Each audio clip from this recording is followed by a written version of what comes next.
Wahai anak-anakku dan cucu-cucuku semua, sadarlah, sadarlah, ingatlah, masalah mati itu satu kali saja orang. Matinya itu satu kali. Kalau memang kamu tidak memperbaiki sebelum meninggal, kamu salah terus terjerumus dari neraka, malah menjadi anjing-anjingnya neraka. Sadarlah anak-anakku semua, cucu-cucuku semua.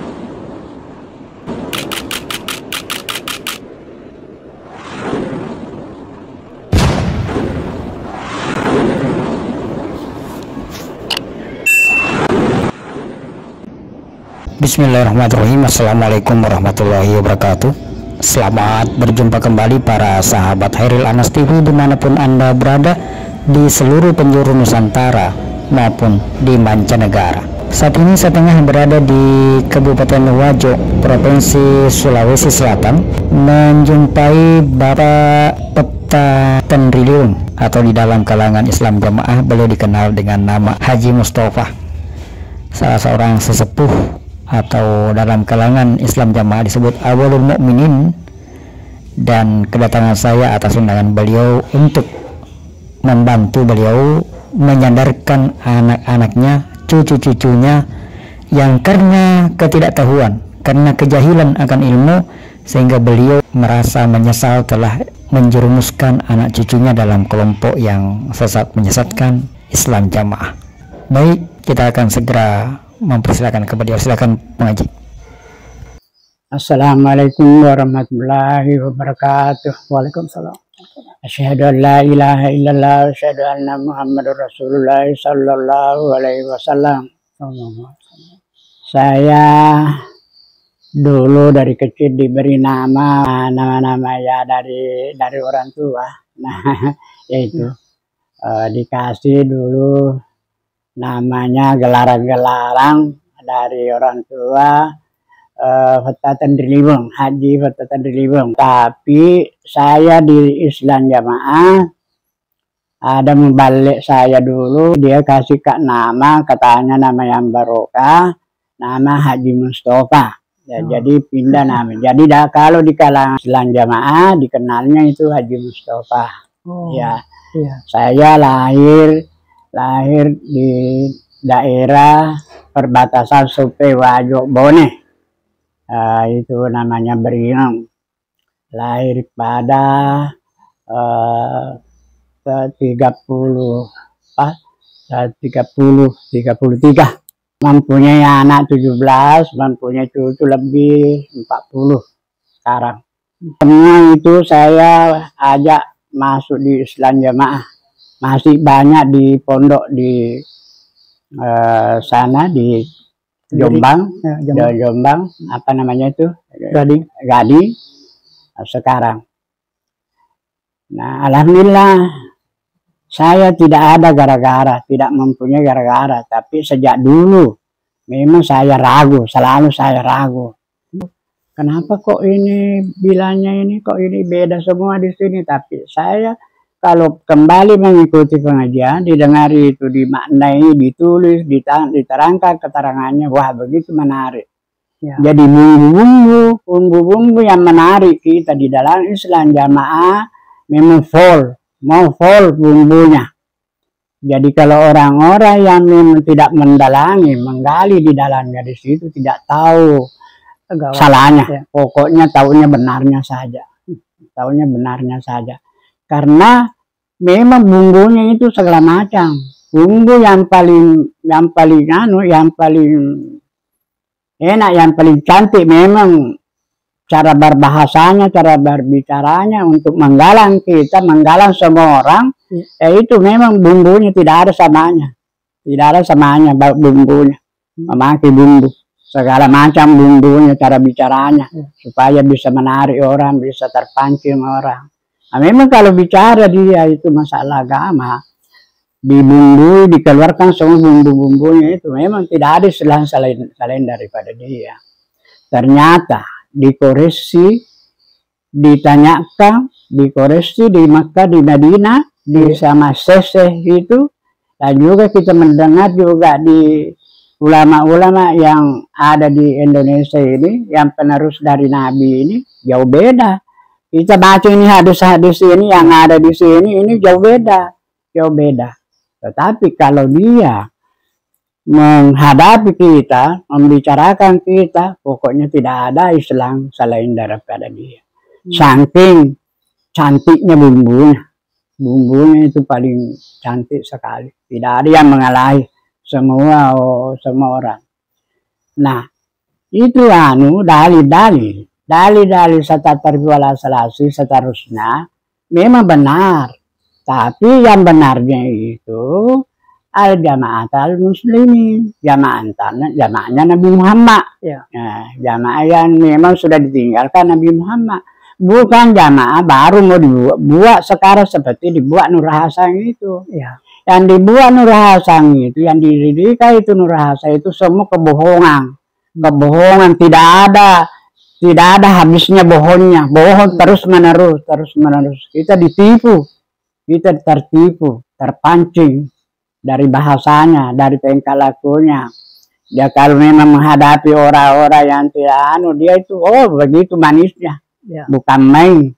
Tidak ada samanya manisnya. Karena memang pekerjaannya seperti itu. Untuk mencari, menggalang, maka di keruk itu. Iya. Untuk menjadi ladangnya dia itu. Iya. Jadikan ladang. Jadi kita ini dibodohi. Wahai anak-anakku dan cucu-cucuku semua, sadarlah. Ingatlah, masalah mati itu satu kali saja orang. Matinya itu satu kali. Kalau memang kamu tidak memperbaiki sebelum meninggal, kamu salah terus terjerumus dari neraka. Malah menjadi anjing-anjingnya neraka. Sadarlah, anak-anakku semua, cucu-cucuku semua. Ya.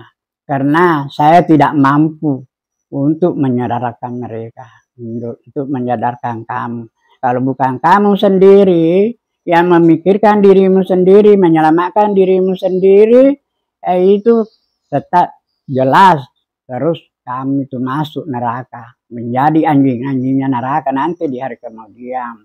Sesuai dalil-dalil yang ada daripada ajaran-ajarannya Nabi dan pada sahabat-sahabat dan pada penerus-penerus itu. Nah itu. Cobalah, bukalah itu kurunganmu, tempuru yang kurungku itu, bukalah, cobalah, belajarlah kepada ajaran-ajaran yang benar. Yang benar memang susunan dari Nabi Sallallahu Alaihi Wasallam yang diterapkan pada ulama-ulama, pada penerus-penerus agama. Masa iya tidak bisa kamu menggunakan akalmu dan pikiran sehatmu itu? Masa nanti ada Nur Hasan baru istilahnya orang? Itu mustahil betul itu. Orang bodoh betul kita itu dibodohi itu. Sejak berapa tahun ada yang namanya Islam. Mulai dari Nabi, daripada sahabat-sahabat itu. Nah adanya ini namanya Nur Hasan baru tahun berapa? Masa nanti benar kemana, nanti istilahnya, nanti kehidupannya, hidupnya, kalau dia itu bersumpah kepada dia, berbeat kepada dia, itu tidak mungkin, tidak masuk akal. Cobalah gunakan akal dan pikiranmu. Cobalah buka akal dan pikiran. Jangan bodoh seperti saya. Karena saya memang bodoh di dalam agama pada waktu itu dulu.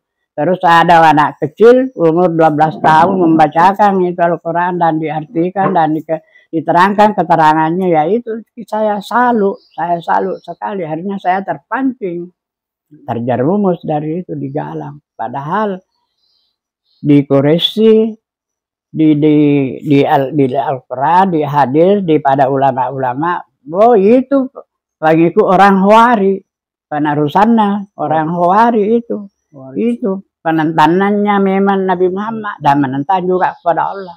Sadarlah kepada anak-anakku semua dan cucu-cucuku, sadarkan si dirimu, selamatkan dirimu, selamatkan.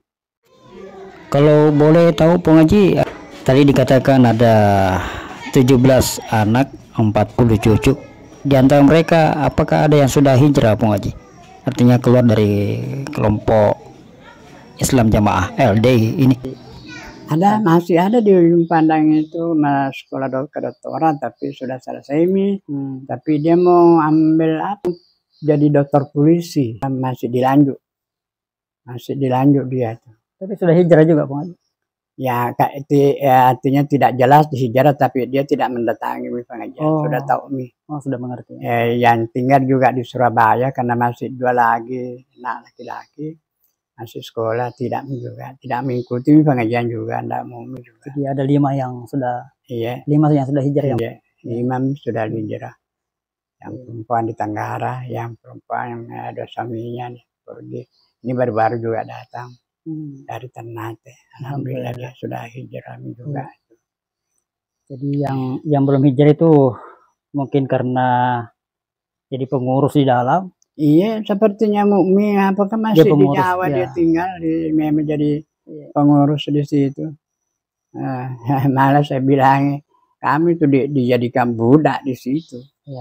Ya, karena dia tinggal di Gading sekarang, itu istrinya apa ya, lancar di situ pengajian karena di tempatnya di situ dekat sekali, berapa meter saja mungkin, karena jalanan saja batasnya masjid dan rumahnya.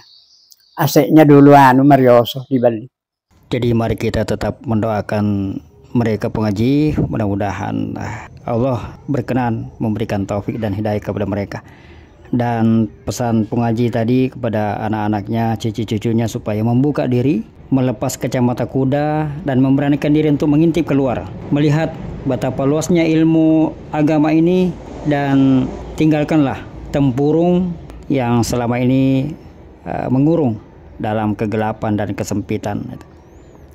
Barangkali pengaji juga punya pesan dan kesan kepada segenap pengurus atau orang-orang yang ikut terjerumus dalam kelompok Islam Jamaah ini melalui perantaranya pengaji. Silakan pengaji. Saya ulangi lagi, semua yang pernah saya ajak, yang pernah saya amar ma'rufi, biar di Jambi, biar di Sengkang, di Sumpah Baka, saya sekarang minta maaf kepada semua orang-orang yang pernah saya ajak. Karena saya pada waktu itu ya memang orangnya bodoh dan dibodoh-bodohi, tambah bodoh. Sekarang karena saya sudah tahu jelas, sudah terang-nerang salahnya, membelok daripada ajarannya Allah Rasul. Jadi saya minta maaf sekarang supaya yang saya sudah ajak semua, saya ma'rufi semua supaya segera keluar. Karena datanya itu mati cepat datanya kematian. Dan mati itu sekali saja. Jadi kalau sebelum kamu keluar, sebelum kamu hijrah, kamu meninggal di dalam Islam Jamaah, menentang Allah Rasul, menentang. Kalau mau tahu, ya buka kacamata kuda, buka tempurung yang mengurung kamu, membaca kitab-kitab, hadis-hadis, ajaran-ajaran dari Nabi Sallallahu Alaihi Wasallam dan kepada sahabat-sahabat ini. Bacalah, kembalilah kepada ajaran yang benar, kepada Islam yang benar.